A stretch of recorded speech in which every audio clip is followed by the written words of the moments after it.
우리는 살아가면서 종종 극단으로 치우치곤 합니다. 마음을 괴롭히는 고통이 있을 때 어떤 사람은 그것을 잊기 위해 쾌락에 집착합니다. 반대로 또 다른 사람은 자기 자신을 벌하듯 혹독하게 채찍질하며 견뎌내려 합니다. 그러나 이런 양쪽의 극단은 결국 우리를 더 지치게 하고 삶의 중심을 잃게 만듭니다. 부처님께서 깨달음을 얻으신 뒤 가장 먼저 설하신 말씀은 바로 이 극단을 경계하라는 가르침이었습니다. 초전법륜경에서 이렇게 말씀하십니다. 비구들이여, 두 가지 극단을 버려야 하느니라. 하나는 감각적 쾌락에 빠져 삶을 허비하는 것이요, 또 하나는 자신을 괴롭히는 고행에 빠지는 것이다. 이 두 길은 모두 깨달음에 이르지 못한다. 그러므로 열에는 중도의 길을 설하노라. 부처님은 자신이 직접 두 극단을 경험하셨습니다. 출가 전에는 왕자의 삶을 살며 온갖 쾌락을 누려보셨습니다. 그러나 그것이 영원한 만족을 주지 못한다는 사실을 알게 되셨습니다. 출가 후에는 극심한 고행을 하며 몸을 뼈만 남을 정도로 괴롭히셨지만 그것 또한 해탈의 길이 아니라는 것을 깨달으셨습니다. 그리하여 부처님은 깨달음을 얻기 전 강가에서 목욕을 하시고 약간의 음식을 드시며 몸을 회복한 뒤 중도의 길을 걸으셨습니다. 이 길에서 마침내 무상과 무아, 고와 열반의 진리를 깨달으신 것입니다. 우리의 삶 속에서도 이 극단은 자주 모습을 드러냅니다. 예를 들어 누군가 나를 모욕했을 때 어떤 사람은 끝까지 분노하며 보복을 꿈꾸고 또 다른 사람은 억지로 화를 누르다 결국 스스로 병을 얻습니다. 극단의 분노와 극단의 억압, 둘 다 우리 마음을 괴롭히는 길입니다. 중도의 길은 다릅니다. 화를 있는 그대로 알아차리되 그 감정에 휘둘리지 않는 것입니다. 지금 내 마음에 화가 일어나고 있구나 하고 바라보면서도 그 화를 상대에게 던지지 않고 내 안에서 잠잠히 가라앉히는 것입니다. 이것이 바로 균형의 지혜입니다. 또한 우리는 삶에서 완벽을 추구하다가 극단으로 치닫습니다. 나는 반드시 최고가 되어야 한다는 강박은 우리를 끝없는 비교와 불안 속으로 몰아넣습니다. 반대로 나는 아무것도 못해라는 무기력 또한 극단입니다. 중도는 내가 할 수 있는 만큼 최선을 다하되 결과에 집착하지 않는 삶입니다. 부처님께서는 법구경에서 이렇게 말씀하셨습니다. 스스로를 지나치게 괴롭히지 말라. 그러나 방일함에 빠져서도 안 된다. 모든 것은 절도와 조화를 지키는 자에게서 빛난다. 이 말씀은 단순히 삶의 태도를 훈계하는 데 그치지 않습니다. 우리의 내면을 어떻게 다루어야 하는지를 분명하게 알려줍니다. 중도의 길은 외부의 규범에 억지로 맞추는 것이 아니라 스스로의 마음을 바르게 살피며 균형을 찾아가는 과정입니다. 마음이 불안할 때는 흔히 두 방향으로 치닫습니다. 불안을 억누르려 하거나 아니면 불안에 휩쓸려 더 깊이 빠져드는 것입니다. 하지만 중도는 그 어느 쪽도 아닙니다. 불안을 있는 그대로 바라보고 그것을 삶의 일부로 인정하는 것입니다. 마치 구름이 하늘을 스쳐 지나가듯 불안 또한 머물다 사라집니다. 이처럼 중도의 지혜는 마음을 고요히 관찰하는 힘에서 비롯됩니다. 우리가 순간순간 일어나는 감정과 생각을 알아차릴 때 극단으로 치닫는 습관이 점차 줄어듭니다. 좋다 혹은 싫다라는 분별이 줄어들면 마음은 자연스럽게 평형을 유지합니다. 이것이 곧 부처님께서 말씀하신 사띠, 즉 마음 챙김의 힘입니다. 또한 중도의 길은 인간관계 속에서도 큰 지혜를 줍니다. 누군가와 갈등이 생겼을 때 우리는 쉽게 양극단에 빠집니다. 한쪽은 상대를 무조건 공격하며 자신의 옳음을 주장하고 다른 한쪽은 관계가 깨질까 두려워 아무 말도 하지 못합니다. 그러나 중도의 태도는 다릅니다. 상대를 존중하면서도 내 뜻을 분명히 전하고 화해의 길을 찾는 것입니다. 이때 필요한 것은 분노가 아니라 자비이며 두려움이 아니라 지혜입니다. 삶은 끊임없이 변화하며 그 변화 속에서 우리는 중심을 잃기 쉽습니다. 중도의 길은 이러한 변화를 피하려는 것이 아니라 변화의 흐름 속에서 균형을 지키는 것입니다. 비가 오면 비를 받아들이고 햇살이 비추면 햇살을 누리듯 모든 조건을 거부하지 않고 조화롭게 살아가는 길입니다. 결국 중도는 우리를 현실과 연결시켜 줍니다. 어제의 상처에도 매이지 않고 내일의 불안에도 휘둘리지 않으며 지금 이 순간을 온전히 살아가게 하는 힘입니다. 이것이 바로 부처님께서 가르치신 지혜의 길이며 우리가 오늘 걸어야 할 실천의 길입니다. 그렇다면 우리는 어떻게 중도의 길을 걸을 수 있을까요? 먼저 호흡을 관찰하는 수행을 권합니다. 앉아 눈을 감고들 숨과 날숨에 집중해 보십시오. 호흡이 짧으면 짧음을, 길면 기름을 있는 그대로 알아차립니다. 이 단순한 수행은 마음이 치우치지 않고 균형을 찾게 해줍니다. 호흡을 바라보는 일은 단순해 보이지만 그 속에는 깊은 가르침이 숨어 있습니다. 늘 순간할 숨은 억지로 붙잡으려 하지 않아도 저절로 일어나고 사라집니다. 이 과정을 지켜보며 우리는 삶 또한 그와 같음을 배웁니다. 모든 것은 일어나고 머물다 사라지니 집착할 것도 두려워할 것도 없습니다. 호흡 명상은 이러한 무상의 진리를 가장 가까이에서 체험하게 해줍니다. 또한 호흡은 마음과 몸을 하나로 묶어주는 다리와도 같습니다. 걱정이 많을 때는 호흡이 가빠지고 평온할 때는 호흡이 길고 깊어집니다. 따라서 호흡을 알아차리는 것은 단순히 숨을 보는 일이 아니라 내 마음의 상태를 있는 그대로 비추는 거울을 들여다보는 것과 같습니다. 마음이 요동칠 때 호흡을 바라보면 파도가 이는 바다의 잔잔한 물결이 서서히 퍼져나가듯 안정감이 생깁니다. 이러한 수행은 일상 속에서도 얼마든지 활용할 수 있습니다. 대화를 나누다가 감정이 올라올 때 잠시 호흡을 돌아봅니다. 길을 걷거나 일을 하면서도 숨결을 의식하면 순간순간 깨어있음이 이어집니다. 특별한 장소가 아니어도 지금 이 자리에서 바로 실천할 수 있는 수행이 바로 호흡 관찰입니다. 호흡 수행의 또 다른 힘은 마음을 현재에 머물게 한다는 데 있습니다. 우리의 의식은 늘 과거와 미래로 흔들립니다. 지나간 일에 대한 후회, 다가올 일에 대한 불안이 마음을 잠식합니다. 그러나 호흡은 언제나 지금 이 순간에만 존재합니다. 호흡에 집중한다는 것은 곧 현재를 사는 훈련이며 이는 중도의 삶으로 나아가는 중요한 발판이 됩니다. 부처님께서도 대념처경에서 말씀하셨습니다. 비구들이여, 수행자는 들숨을 알며 들이쉬고 날 숨을 알며 내쉬느니라. 길게 숨을 들이쉬면 길다 하고 짧게 숨을 내쉬면 짧다 하느니라. 이 구절은 호흡을 억지로 바꾸려는 것이 아니라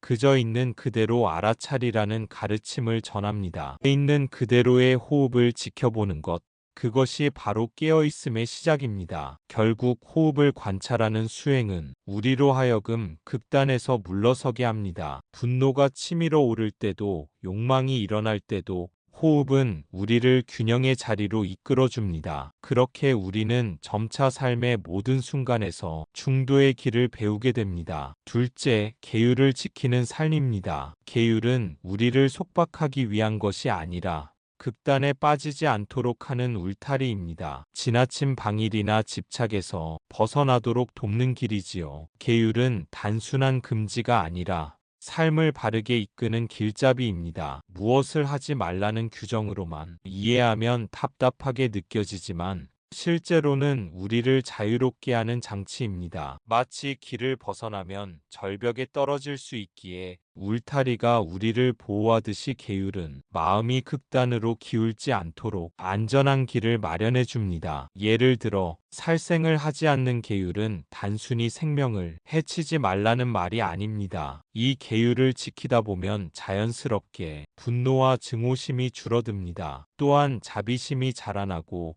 작은 생명에도 감사하는 마음이 생깁니다. 이것은 곧 우리의 삶 전체를 부드럽고 따뜻하게 변화시키는 힘이 됩니다. 또한 거짓말을 하지 않는 계율은 신뢰를 쌓는 토대가 됩니다. 말을 함부로 하지 않음으로써 상대에게 상처를 주지 않게 되고 나 자신도 진실한 마음을 지킬 수 있습니다. 거짓으로 꾸며낸 삶은 언제나 불안정하지만 진실 위에 세운 삶은 단단하고 흔들리지 않습니다. 이 역시 극단을 피하고 균형을 찾는 길입니다. 계율을 지키는 삶은 결코 수행자만의 길이 아닙니다. 우리 같은 평범한 사람들에게도 계율은 일상 속에서 빛을 발합니다. 음식 앞에서 절제가 없으면 탐욕에 끌려가고 돈에 대한 욕심이 지나치면 끝없는 불만족이 따라옵니다. 하지만 계율을 조금씩 실천하다 보면 욕망을 절제하는 힘이 자라고 그 자리에 평안함이 깃듭니다. 부처님께서는 계율을 두고 이렇게 말씀하셨습니다. 계율은 큰 강을 건너는 배와 같으니 건너고 나면 배를 버려야 하듯 계율은 열반에 이르는 길을 돕는 도구일 뿐이다. 이 말은 계율이 목적이 아니라 수단임을 알려줍니다. 그러므로 계율을 지키는 삶은 경직된 도덕이 아니라 지혜로움의 표현이며 자유를 향한 준비입니다. 나아가 계율을 통해 우리는 스스로를 존중하게 됩니다. 유혹 앞에서도 흔들리지 않는 선택을 했을 때 마음은 한결 가벼워지고 자존감이 자라납니다. 이러한 경험이 쌓일수록 우리는 더 깊은 평화와 자유를 누리게 됩니다. 결국 계율은 우리를 얽매는 족쇄가 아니라 균형 잡힌 삶으로 이끄는 길입니다. 극단을 경계하고 중도의 길을 걸으려는 이에게 계율은 든든한 버팀목이자 자비로운 울타리입니다. 셋째, 자비심을 키우는 것입니다. 나만을 위한 욕망에 빠지면 쾌락의 극단으로, 남을 미워하는 마음에 빠지면 고통의 극단으로 치닫습니다. 그러나 자비의 마음은 나와 남 모두를 아우르며 균형을 회복하게 합니다. 자비심은 단순히 다른 사람을 불쌍히 여기는 감정이 아닙니다. 그것은 모든 존재가 나와 똑같이 고통을 싫어하고 행복을 원한다는 사실을 깊이 이해하는 지혜에서 비롯됩니다. 내가 괴로움을 피하고 싶듯 남 또한 그렇습니다. 내가 평온을 바라는 것처럼 남도 그와 다르지 않습니다. 이러한 통찰이 있을 때 우리는 상대방을 단순히 타인으로 보지 않고 함께 살아가는 동행자로 바라보게 됩니다. 자비심을 기르면 마음의 경계가 점점 넓어집니다. 처음에는 가까운 가족이나 친구에게만 머물던 사랑이 점차 낯선 이웃에게로, 나아가 미워하던 사람에게까지 확장됩니다. 그리고 마침내는 눈에 보이지 않는 모든 존재, 심지어 풀 한 포기, 작은 벌레 한 마리까지도 소중히 여길 수 있는 경지에 이르게 됩니다. 부처님께서는 바로 이 마음을 길러야 한다고 강조하셨습니다. 왜냐하면 자비는 나를 약하게 만드는 것이 아니라 오히려 가장 큰 힘을 주기 때문입니다. 누군가에게 미움을 품고 살면 그 불길은 결국 내 안에서 먼저 나를 태워버립니다. 하지만 자비심을 내면 마음은 부드러우면서도 강해집니다. 미움이 다가와도 그것에 흔들리지 않고 탐욕이 일어나도 그것에 휘둘리지 않습니다. 자비는 마치 맑은 호수와 같아 어떤 더러운 물이 흘러들어와도 결국 스스로를 정화하는 힘을 가지고 있습니다. 또한 자비는 실천 속에서 더욱 빛을 발합니다. 작은 말 한마디, 따뜻한 눈길, 사소한 배려조차 누군가의 삶을 바꿀 수 있습니다. 그것이 거창한 봉사나 큰 희생이 아니더라도 진심 어린 마음은 그대로 전해져 상대방의 상처를 치유합니다. 내가 누군가를 돕는 순간 그 행복은 고스란히 나에게도 돌아옵니다. 결국 자비는 남을 위한 것이자 동시에 나를 위한 길입니다. 자비심을 키운다는 것은 나와 남을 가르는 벽을 허무는 일입니다. 그 벽이 허물어질 때 우리는 서로에게 거울이 됩니다. 남의 아픔이 곧 나의 아픔이 되고 남의 행복이 곧 나의 기쁨이 됩니다. 이처럼 자비는 분리된 나라는 집착을 녹여내고 모든 존재와 하나임을 깨닫게 하는 길잡이입니다. 그러므로 오늘부터라도 작은 실천을 시작해 보십시오. 내 마음에 떠오르는 분노를 알아차리고 그 대신 이해를 선택해 보십시오. 내 입술에 오르려는 거친 말을 멈추고 대신 따뜻한 한마디를 건네 보십시오. 그 작은 선택이 쌓이고 쌓여 마침내 자비의 강물이 되어 나와 세상을 적셔줄 것입니다. 마지막으로 우리는 기억해야 합니다. 충돌한 단순히 극단을 피해 무난하게 사는 삶을 뜻하지 않습니다. 그것은 지혜로 선택한 삶의 태도이며 부처님께서 직접 깨달음을 얻으신 길입니다. 부처님께서 걸으신 길은 오늘날 우리에게도 그대로 유효합니다. 자기 자신을 학대하지 않고 쾌락에 탐닉하지 않으며 현실 속에서 고통과 즐거움을 함께 바라보면서 한 걸음씩 나아가는 것. 그것이 바로 극단을 경계한 중도의 길입니다. 오늘 하루 나의 말과 생각, 행동 속에서 극단 대신 균형을 선택해 보십시오. 그러면 부처님이 말씀하신 지혜의 길이 내 삶 속에서도 분명히 빛나게 될 것입니다. 중도의 길은 거창한 이상이나 먼 미래의 이야기가 아닙니다. 그것은 지금 이 자리에서 내가 선택하는 작은 순간들 속에 살아 있습니다. 우리는 매일 수많은 갈림길 앞에 서게 됩니다. 분노할 것인가, 이해할 것인가, 탐욕을 따를 것인가, 절제할 것인가, 무심히 흘려보낼 것인가, 깨어있을 것인가. 이 선택의 순간마다 중도의 지혜를 떠올린다면 삶은 조금씩 더 평화로워집니다. 중도의 삶은 완벽함을 요구하지 않습니다. 넘어지면 다시 일어나고 실수하면 거기서 배우면 됩니다. 중요한 것은 끝까지 균형을 향해 나아가려는 마음입니다. 바람에 흔들리는 나무가 땅속 깊은 뿌리 덕분에 무너지지 않듯이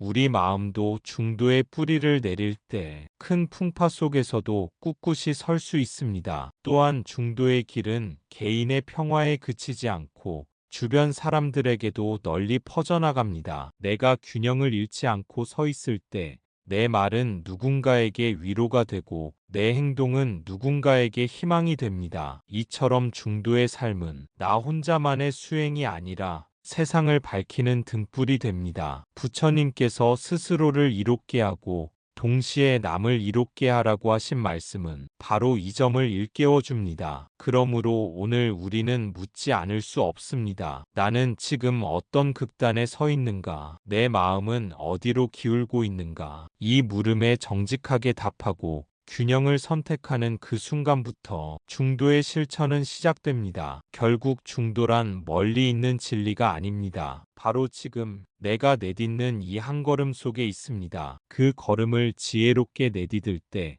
괴로움은 줄어들고 평온은 자라납니다. 그리고 마침내 부처님께서 말씀하신 해탈의 문도 서서히 열리게 될 것입니다. 극단은 우리를 소진시키지만 중도는 우리를 살립니다. 부처님은 그 길을 몸소 걸으셨고 우리에게도 그 길을 걸을 수 있음을 보여주셨습니다. 오늘 당신의 삶이 중도의 빛으로 더욱 평화롭기를 기원합니다. 극단에서 벗어나 중도의 길을 따르는 것은 단순히 삶의 균형을 맞추는 차원을 넘어 진정한 자유와 평화를 찾는 길입니다. 욕망에 치우치지 않고 고행에 집착하지 않으며 그 사이에서 지혜롭게 살아가는 것이 바로 부처님께서 전하신 가르침입니다. 우리 마음은 늘 흔들리고 치우치려 하지만 그때마다 중도의 길을 떠올리면 삶의 방향을 다시 세울 수 있습니다. 나무 아미타불 관세음보살. 중도는 억지로 무언가를 버리거나 억압하는 것이 아니라